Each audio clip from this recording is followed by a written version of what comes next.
How a Raiders move will break NFL's Las Vegas rules. Before the Oakland Raiders play their first game in Las Vegas, the NFL will change a pretty important rule.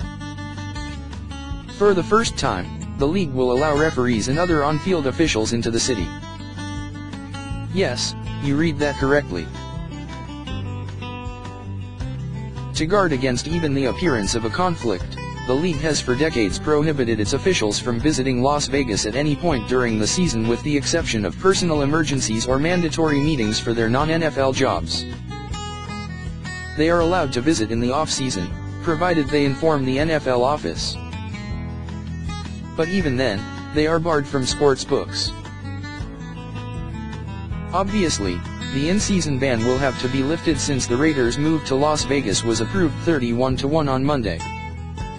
As the league opened its 2017 owners' meetings, the current policy was a reminder that Vegas-style gambling remains an important subplot despite the NFL's clear evolution on the issue. As the NBA learned in 2007 with referee Tim Donaghy, the most efficient way for gamblers to fix a game is through the officials who administrate them on a play-by-play basis. That's part of why the NFL historically has gone to great lengths to protect its officials from exposure and avoid even the perception of meaningful contact. Owners obviously are no longer fearful of placing a team within a sports gambling mecca. A public stadium contribution of $750 million plus $200 million for maintenance has a way of changing minds, but that doesn't mean they have dropped their concern about it entirely. In fact, according to Green Bay Packers CEO Mark Murphy, the issue was likely to come up during Monday's meeting. "I do think that's something we'll discuss," Murphy said, "and go over what kind of precautions are going to be taken to ensure that we don't have a major scandal coming out of having a team in Las Vegas." During most of its history, the NFL's stance on Las Vegas always was clear: no way. But the recent growth of online gambling, Murphy said, largely destroyed the geographical boundaries the league was trying to maintain.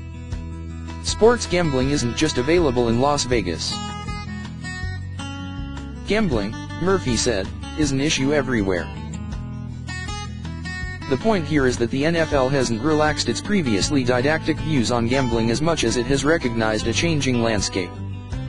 There are still people within the league who are uncomfortable with the potential for a major scandal with a team located so close to the country's geographic sports betting center, enough that as late as the 2016 season, officials' travel there was substantially limited.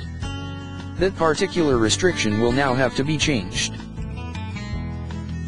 The league is moving to a city whose primary industry it has long shunned.